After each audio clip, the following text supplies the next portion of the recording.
Proud supporters of Africa this week. Engine, with us, you are number one. At the World Economic Forum's annual African Summit in Durban in June 2002, the central theme was the blueprint for the continent, called the New Partnership for Africa's Development, or Nepad for short. And Nepad was once again at this year's WEF gathering in Cape Town. The question this time was whether that blueprint has translated into action. Dr. Ibrahim Mayaki, CEO of Nepad, spoke to us about plans to revitalize Nepad.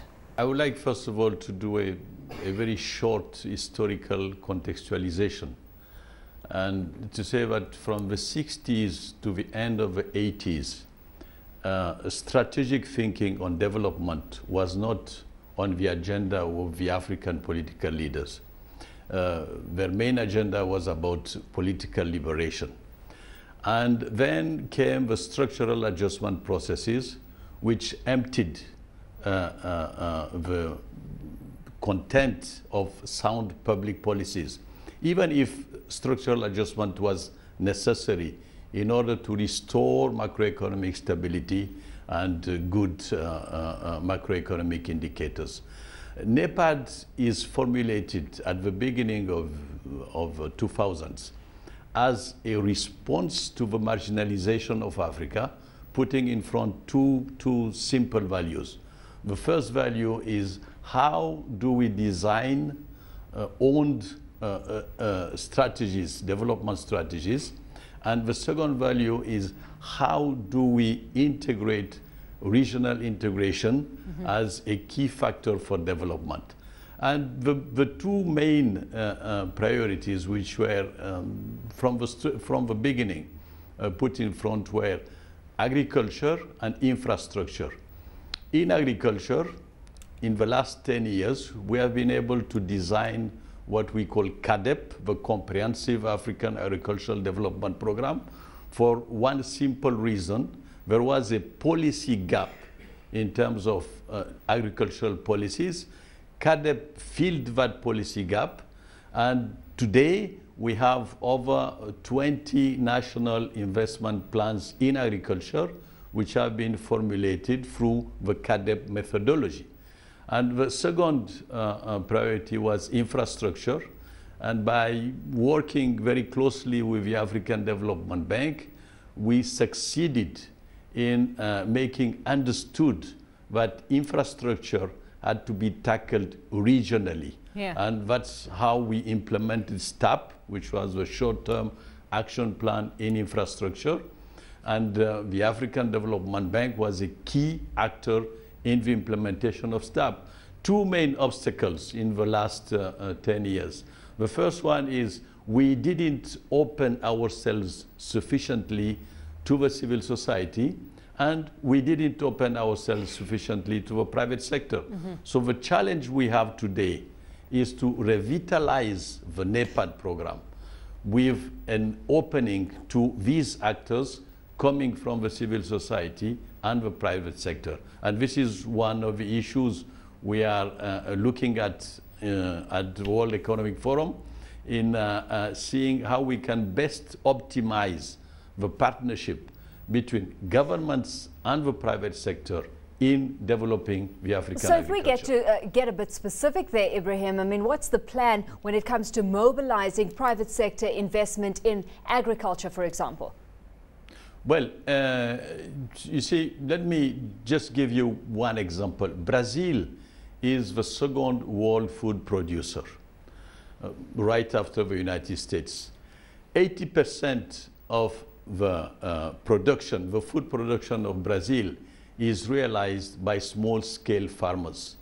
These small-scale farmers have been transformed with the support of the Brazilian government and the private sector in entrepreneurs. If we want to develop the agriculture sector in Africa, we have to look at agriculture as a business, not as a development a classical development issue, but as a business. And what does it mean concretely? It means that there are areas which are linked to seeds production, which are linked to value added factors which are linked to construction and rural roads, which can allow a better access to markets from the producers. So agriculture has to be seen as a business. And in the national investment plans of agriculture that we help the countries design, there are specific areas where an intelligent partnership can be constructed between private companies and governments. The Kenya Private Sector Alliance, or KEPSA, has noted with concern the raging debate about Kenya's high cost of living, specifically high food, fuel and energy prices. Patrick Obath, chairman of the Kenya Private Sector Alliance, told us more about the concerns of the business in Kenya. We expect to see some impact in Kenya, especially in terms of the price of fuel and the cost of food coming in.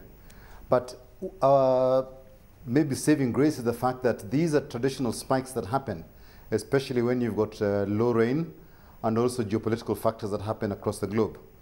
And the underlying growth in terms of the cost of food and the cost of fuel, we think is not significant enough to have a big impact on the economic growth in the country. It might slow it down a bit by a few percentage points, but is not going to be a catastrophe as far as we are concerned. And yet we've had the Kenyan government announce last week that it was removing the tax on maize and wheat imports in a bid to cushion citizens from the effects of rising global food prices. Government also wants to remove all taxes from kerosene, which is the main fuel used for cooking and lighting houses in Kenya. So what are you making of that move? Is it a step in the right direction? Is it warranted?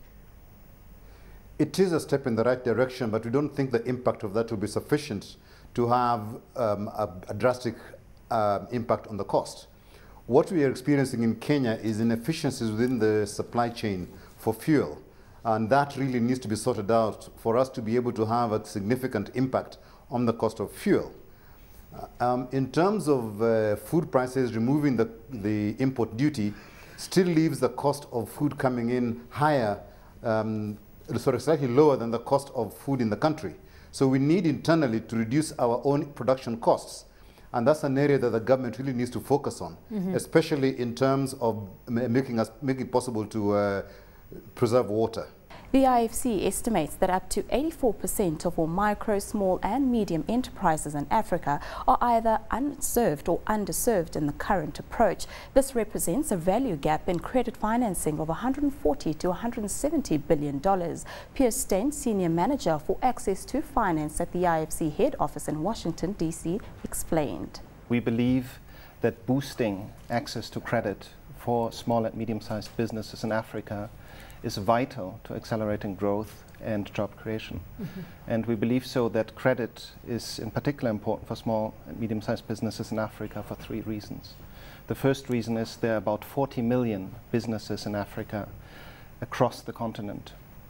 The second reason is that 4 out of 5 businesses do not have access to credit, the credit they need to really build and grow their business and create jobs. And the last and the third reason is that world leaders have acknowledged the importance of small businesses in the recovery as well as for economic growth and specifically for Africa. So where do the major barriers lie as you see it? I think there are 3 main barriers. The first one is that banks need to learn how to profitably serve small and medium-sized businesses. The second one is that the enabling environment in many developing countries is not fit to support a lot of SME financing. So in particular, for example, it is difficult to take collateral in many countries. And the third reason is that also the capacity of small and medium-sized businesses needs in times improvements as well. So in establishing a more coherent approach to promoting access to finance for SMEs across Africa, what are we starting to see evolve in terms of addressing this issue of financial inclusion? Yeah, what we see and how we address this issue is that we work very closely with banks, with the private sector, as well as with governments to really design the strategies that are needed to overcome those challenges. So really to address the shortfalls in the enabling environment, to work with banks on building successful banking strategies for small businesses, and then to provide capacity building for small businesses themselves to be able to grow their business. Central bank governors and policymakers, financial institutions, insurance companies and microlenders from across Africa met in Mombasa to discuss new ways to make finance available to rural farmers in the pursuit of food security on the continent. Salih Osman Kashua, Secretary General of the African Rural and Agricultural Credit Association, spoke to CNBC Africa. APRACA is African Rural Agricultural and Credit Association. Mainly consists and often for central banks, commercial banks, microfinance banks, and all institutions who has interests to rural finance in Africa. The association is 34 years and the headquarters is in Nairobi, Kenya. As you mentioned earlier, we're going to have a forum, central bank forum, whereby we're going to bring regulators, practitioners, policymakers, farmers, researchers together to discuss issues, affecting all challenges facing food security in Africa, and how the mitigants, the solutions, and how can we solve them together. As an association, we believe that to move agriculture forward or to develop our rural Africa, it needs a collective support of policymakers, regulators, private and public sectors. Saleh, let's take it forward though, because we've got limited time on the show, so let's take it forward to those targets being set by the various entities that you've just outlined. Are they realistic targets in terms of what Africa can actually produce? Well, it's very realistic, because whenever you are planning, you have to aim high. But in the short time, what we are looking at food security, to make sure food is available at a balanced manner to everybody, all people, no matter their class. And we're working very hard together with policymakers, regulators, researchers to see that we achieve our targets. But planning is a different thing, achieving the target is another. So what we are focusing is good for planning purposes, but for actual achievement, I think we're getting there, and we'll get there with concerted effort of all stakeholders. Of course, so while we've got those targets in place, what are some of the top challenges farmers or the agricultural sector faces in hitting them, and what's it going to take to overcome them? The problem is, when you talk about farmers, farmers consist of small-scale farmers, medium-scale and large-scale farmers. And fundamentally, our focus in Africa is the small-scale farmers, who constitute over 50% of the farming population. As a matter of fact, they produce over 90% of the food produce in Africa. They need our support, and what we are saying is they are facing a lot of challenges in terms of market and market information. They are facing challenges of productivity. The production level compared to certain countries is really very low. They cannot break even. We're talking about input supply. The cost of input is is not within reach. In most cases, local small farmers cannot even break through. So these are our constraints. And the extension services and the research and extension linkage is not there. Or at least even if it's there, it's within reach of farmers.